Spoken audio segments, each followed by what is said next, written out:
1975 से 1977 के बीच का समय भारत के इतिहास का सबसे काला और दबंग चैप्टर था, जब प्रधानमंत्री इंदिरा गांधी ने देश में इमरजेंसी डिक्लेयर की। The president has proclaimed emergency. ये निर्णय आया था एक पर्सनल लीगल क्राइसिस के बाद, जब इलाहाबाद हाई कोर्ट ने उन्हें इलेक्टोरल माल प्रैक्टिसेस में दोषी पाया, उनका चुनाव रद्द कर दिया और 6 साल तक उन्हें पब्लिक ऑफिस संभालने पर रोक लगा दी। सुप्रीम कोर्ट ने इस फैसले पर फुल स्टे देने से मना किया, बस इतना कहा कि वो प्रधानमंत्री बनी रह सकती हैं लेकिन वोट नहीं कर सकती। ये डिसीजन ही वो टर्निंग पॉइंट बना जहां से देश ने एक तानाशाही के फेस में कदम रखा।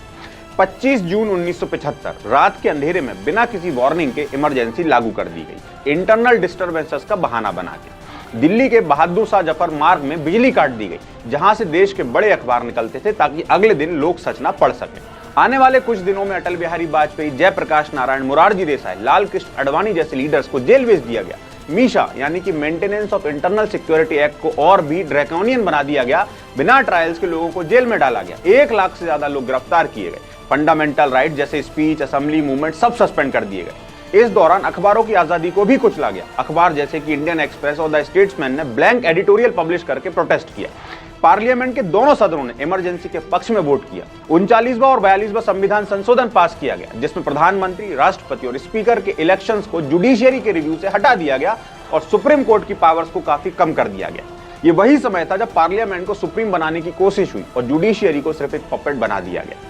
इसी के साथ ही जुडिशियरी को कंट्रोल करने की भी कोशिश की गई। 1973 में इंदिरा गांधी ने सीनियरिटी तोड़ते हुए एएन रे को चीफ जस्टिस बनाया, जो कि एक क्लियर मैसेज था कि कांग्रेस सिर्फ कमिटेड जुडिशियरी चाहती थी जो सरकार के फेवर में हो। एडीएम जबलपुर केस में सुप्रीम कोर्ट ने कहा कि इमरजेंसी के दौरान अगर किसी सिटीजन को इलीगली मार दिया जाए तो उसके पास कोई लीगल रेमेडी नहीं है। सिर्फ एक जज, जस्टिस एचआर खन्ना ने डिसेंट किया, जिसके बदले में उन्हें चीफ जस्टिस बनाने से रोक दिया गया।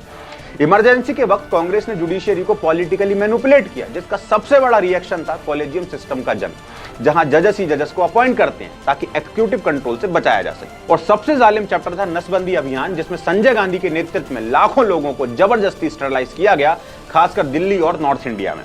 गरीबों को पकड़ पकड़ कर नसबंदी कराई गई, जिसका साइकोलॉजिकल और सोशल इंपैक्ट आज भी महसूस होता है। इमरजेंसी ऑफिशियली तो 21 मार्च 1977 को खत्म हुई, जब जनरल इलेक्शन हुआ, लेकिन इसका दर्द और निशान आज भी भारत के लोकतंत्र के डीएनए में। जब भी किसी सरकार की तरफ से डिसेंट को दबाया जाता है, मीडिया को कंट्रोल किया जाता है या इंस्टीट्यूशंस को मजबूर बनाया जाता है, तब लोग कहते हैं ये तो एक अनडिक्लेयर्ड इमरजेंसी है। इमरजेंसी ने हमें सिखाया कि लोकतंत्र के इंस्टीट्यूशंस को मजबूत बनाए बिना एक पॉपुलर लीडर भी डिक्टेटर बन सकता है। और इसी वजह से हमेशा याद रखना जरूरी है कि freedom is never given, it is earned and protected. Emergency का सबसे बड़ा निशाना था जुडिशरी। जब इलाहाबाद हाई कोर्ट ने इंदिरा गांधी को इलेक्टोरल माल प्रैक्टिसेस का दोषी पाया और उनका चुनाव रद्द किया, तो उन्होंने जवाब में जुडिशियल सिस्टम ही दबा दिया। 1973 में 3 सीनियर जजेस को बाईपास करके एएन रे को चीफ जस्टिस बना दिया गया। ये सिग्नल था कि अब सिर्फ कमिटेड जुडिशियरी ही चलेगी। कांग्रेस ने फेडरल स्ट्रक्चर को तोड़ने के लिए आर्टिकल 356 का भरपूर मिसयूज किया। 93 बार राष्ट्रपति शासन लगाया गया। 1959 में केरला की कम्युनिस्ट सरकार और 1976 में तमिलनाडु की डीएम के सरकार को हटा दिया गया। अब इमरजेंसी के दौरान मीसा, कोफे पोसा, डीसर जैसे लॉ बने और उनका बहुत गलत मिसयूज किया गया। मीसा, लोगों को बिना ट्रायल के 18 महीने तक जेल में डाल दिया गया। 35,000 से ज्यादा लोग गिरफ्तार हुए। कोर्ट्स कुछ नहीं कर सकी क्योंकि हैबियस कॉर्पस भी सस्पेंड था। इंदिरा गांधी ने राजनीतिक बदला लेने के लिए गायत्री देवी, महारानी ऑफ जयपुर को भी कोफे पोसा के तहत गिरफ्तार करवा दिया। उनके महल पर रेड्स हुई। जयगढ़ और मोटी डुंगरी फोर्ट्स में खजाने की तलाश की गई और कहा जाता है कि संजय गांधी के अंडर आर्मी ट्रक्स में खजाना भर भर कर दिल्ली भेजा गया। गायत्री देवी को तिहाड़ जेल में डाला गया और उनका पॉलिटिकल कैरियर खत्म कर दिया गया। इंदिरा गांधी सरकार ने प्रेस, फिल्म्स और बुक्स सब सेंसर कर दिए। कुछ किताबें जैसे कि सैटेनिक वर्सेस, रामा रीटोल्ड और 9 आवर्स ऑफ रामा भी कांग्रेस के टेन्योर में बैन कर दिए। अब सूचना और प्रसारण मंत्री वीसी शुक्ला ने एक्ट्रेसेस जैसे जीनत अमान, विद्या सिन्हा और कैंडी विजय कुमारी को पर्सनल वेंडाटा में टारगेट किया, बैन, सेंसरशिप, टैक्स रेट्स के जरिए। 1976 में बिना पब्लिक डिबेट के कॉन्स्टिट्यूशन के प्रियम्बल में सेकुलर शब्द जोड़ा गया। क्रिटिक्स कहते हैं कि एक पॉलिटिकल स्टंट था माइनॉरिटीज को अपीस करने के लिए। लेटर एक्शन जैसे शाहबानो केस ने इस वोट बैंक पॉलिटिक्स को और साफ दिखाया। अब इमरजेंसी का मतलब सिर्फ प्रेस सेंसरशिप या अरेस्ट नहीं था, ये एक सिस्टमैटिक डिसमेंटलिंग था डेमोक्रेसी का। कॉन्स्टिट्यूशन के हर pillar, judiciary, federalism, media, civil rights, सबको कांग्रेस ने कुचल दिया। यही वजह है कि आज भी जब कोई सरकार डिसेंट दबाती है या इंस्टीट्यूशन को कंट्रोल करती है, हम कहते हैं ये एक अनडिक्लेयर्ड इमरजेंसी। इंदिरा गांधी का तानाशाही युग एक याद दिलाने वाला सबक है कि जब सरकार ज्यादा ताकत ले लेती है तो आवाम की आजादी सबसे पहले जाती है। अब आज जब कांग्रेस के नेता डेमोक्रेसी पर लेक्चर देते हैं तो एक बार राजस्थान की तरफ भी देखना चाहिए। 2019 से 2022 तक राजस्थान, जहां कांग्रेस की सरकार थी, 88 बार इंटरनेट बंद किया गया, जम्मू कश्मीर से भी ज्यादा। एग्जाम्स में चीटिंग ना हो इसी वजह से भी इंटरनेट बंद किए गए। सुप्रीम कोर्ट ने 2020 में अनुराधा भासिन जजमेंट में बोला कि इंटरनेट एक्सेस एक फंडामेंटल राइट है, लेकिन कांग्रेस ने इसे इग्नोर कर दिया। इस डिजिटल ब्लैकआउट ने गरीबों का राशन, नरेगा वेजस और इमरजेंसी सर्विसेज तक बंद कर दी। ये इमरजेंसी स्टाइल पावर का डिजिटल वर्जन है और कांग्रेस इसे रूटीन गवर्नेंस बना चुकी है। दरअसल आंदोलनों को दबाना कांग्रेस की पुरानी आदत है। जयप्रकाश नारायण मूवमेंट, बिहार से उठा स्टूडेंट प्रोटेस्ट, टोटल रेवोल्यूशन बन गया, पर इंदिरा गांधी ने जवाब दिया इमरजेंसी से, अरेस्ट से और सेंसरशिप से।